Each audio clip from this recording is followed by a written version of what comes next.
Hello everyone. आप सभी का करंट अफेयर्स 360 में स्वागत है। उम्मीद करता हूँ आप सभी लोग बहुत अच्छे होंगे। तो आज के इस वीडियो में हम पढ़ेंगे 5 सितंबर 2020 से करंट अफेयर्स। इसी के साथ ही अगर आपको इस लेक्चर का पीडीएफ फाइल डाउनलोड करना हो तो आप डिस्क्रिप्शन में दिए गए टेलीग्राम चैनल को ज्वाइन करके पीडीएफ फाइल आसानी से डाउनलोड कर सकते हैं। तो चलिए चलते हैं आज के पहले क्वेश्चन की ओर।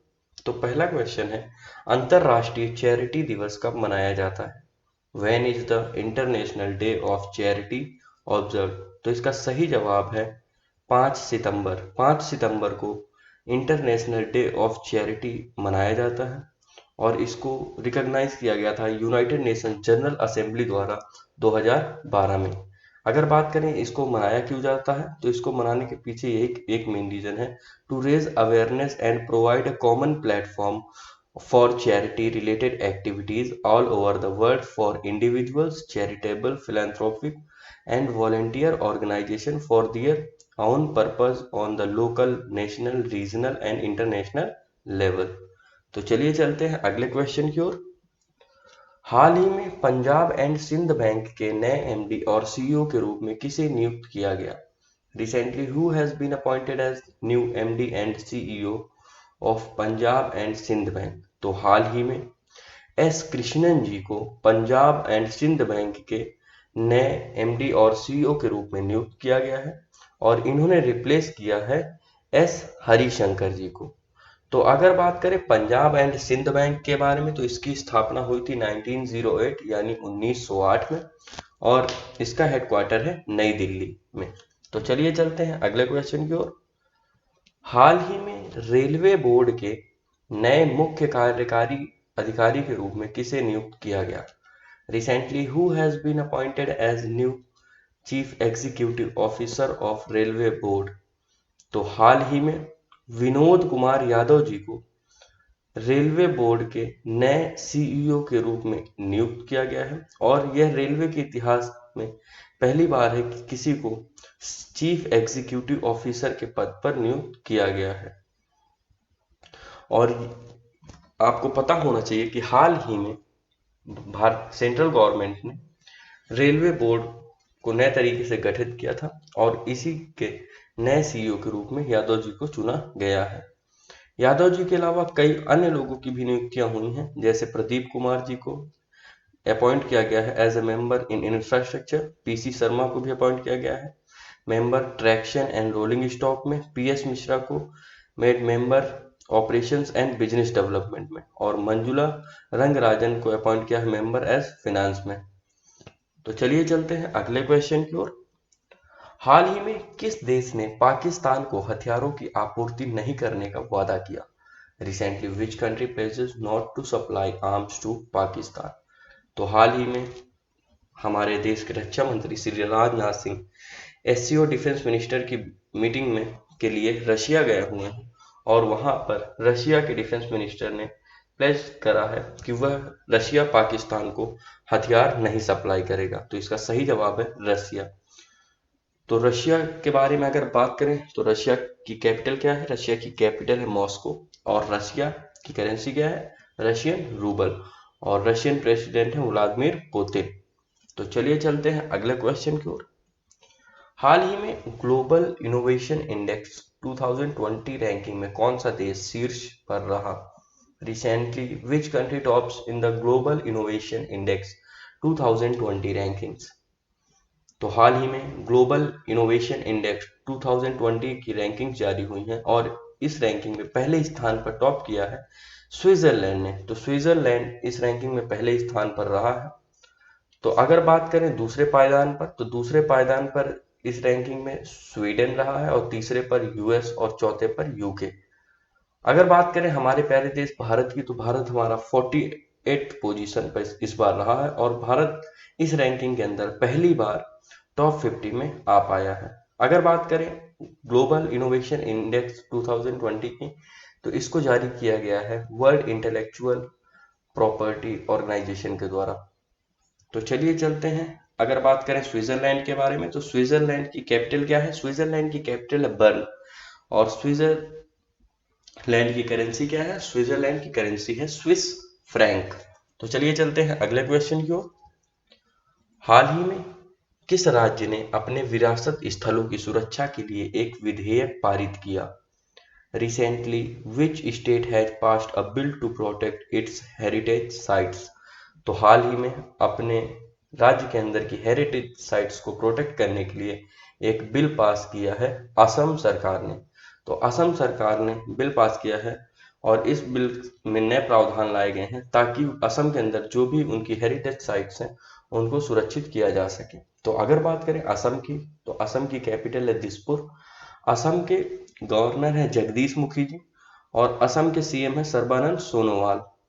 इसी के साथ अगर बात करें असम के अंदर लोकसभा सीट्स की, तो असम के अंदर लोकसभा की 14 यानी 14 सीट्स हैं और राज्यसभा की 7 यानी 7। तो चलिए चलते हैं अगले क्वेश्चन की ओर।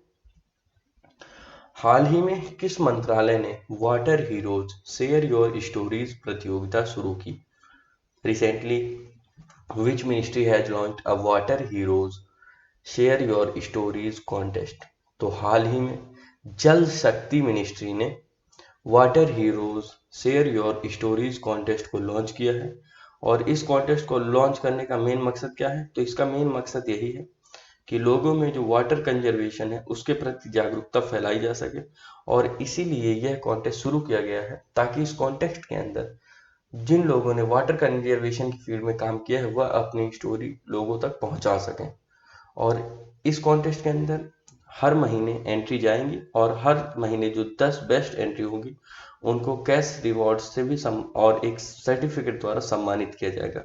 इस प्रतियोगिता के अंदर 10,000 रुपए का कैश प्राइज और एक सर्टिफिकेट दिया जाएगा और इसमें अपने जो वीडियो शेयर करने का ऑप्शन है वह आप MyGov पोर्टल पर जाकर कर सकते हैं। तो अगर बात करें जल शक्ति मिनिस्ट्री के मिनिस्टर कौन है, तो जल शक्ति मिनिस्ट्री के कैबिनेट मिनिस्टर हैं गजेंद्र सिंह शेखावत जी। तो चलिए चलते हैं अगले क्वेश्चन की ओर। हाल ही में किस राज्य ने पर्यटन को बढ़ावा देने के लिए नदी परिभ्रमण शुरू करने की योजना बनाई है? Recently which state has planned to start river cruises to boost tourism? तो हाल ही में उड़ीसा सरकार ने प्लान किया है कि वह अपने राज्य के अंदर टूरिज्म सेक्टर को बढ़ावा देने के लिए नदियों में क्रूज की सुविधा उपलब्ध कराएंगे और इस क्रूज की सर्विसेज को शुरू किया जाएगा पीपीटी मॉडल के द्वारा। तो अगर बात करें उड़ीसा राज्य के बारे में, तो उड़ीसा के गवर्नर हैं गणेशी लाल जी और उड़ीसा की अगर सीएम के बारे में बात करें तो सीएम है नवीन पटनायक जी। उड़ीसा के अंदर लोकसभा की 21 यानी 21 सीट्स हैं और राज्यसभा की 10 यानी 10 सीट्स हैं। तो चलिए चलते हैं अगले क्वेश्चन की ओर। हाल ही में किसे साउथ इंडियन बैंक के एमडी और सीईओ के रूप में नियुक्त किया गया? Recently who has been appointed as MD and CEO of South Indian bank? तो हाल ही में मुरली रामाकृष्णन जी को साउथ इंडियन बैंक के नए एमडी और सीईओ के रूप पर नियुक्त किया गया है और इन्होंने रिप्लेस किया है वीजी मैथ्यू को जो कि रिटायर हो रहे हैं 30 सितंबर को। इसी के साथ अगर बात करें इनकी नियुक्ति कब तक हुई है, तो इनकी नियुक्ति हुई है 3 साल के पीरियड के लिए। अगर बात करें साउथ इंडियन बैंक की, तो साउथ इंडियन बैंक की स्थापना हुई है 1929 में यानी 1929 में और इसका हेडक्वार्टर है त्रिशूर केरला के अंदर। इसके चेयरमैन कौन है? इसके चेयरमैन है सलीम गंगाधरन और इसके एमडी और सीईओ हैं मुरली रामाकृष्णन। तो चलिए चलते हैं अगले क्वेश्चन की ओर। हाल ही में किस राज्य या केंद्र शासित प्रदेश ने अपनी जैव विविधता के दस्तावेज के लिए एक जैव विविधता परिषद की स्थापना की? रिसेंटली विच स्टेट और union territory has set up a biodiversity council to document its biodiversity? तो हाल ही में जम्मू कश्मीर केंद्र शासित प्रदेश ने एक बायोडाइवर्सिटी काउंसिल की स्थापना की है और इस काउंसिल के माध्यम से जो भी बायोडाइवर्सिटी रजिस्टर है उसको मेंटेन करने में मदद हासिल हो सकेगी। तो अगर बात करें Jammu and Kashmir union territory के बारे में, तो इसके लेफ्टिनेंट गवर्नर हैं मनोज सिन्हा जी और जम्मू एंड कश्मीर केंद्र शासित प्रदेश के अंदर लोकसभा की 5 सीटें हैं और राज्यसभा की 4। तो चलिए चलते हैं कल के पूछे गए क्विज क्वेश्चन की ओर। तो कल मैंने आप लोगों से पूछा था हाल ही में किस राज्य ने बिजली चोरी रोकने के लिए पुलिस स्टेशनों की स्थापना करने का निर्णय लिया है। Recently which state has decided to set up anti electricity theft police stations. तो हाल ही में उत्तर प्रदेश सरकार ने फैसला लिया है कि वह अपने यहाँ anti electricity theft police station का निर्माण करेंगे, ताकि जिससे बिजली चोरी की समस्या को खत्म किया जा सके। तो चलिए चलते हैं आज के क्विज क्वेश्चन की ओर। तो आज का क्विज क्वेश्चन है, हाल ही में bureau of civil aviation security की पहली महिला महानिदेशक कौन बनी। तो इसका आप लोगों को जवाब मुझे कमेंट सेक्शन में देना है।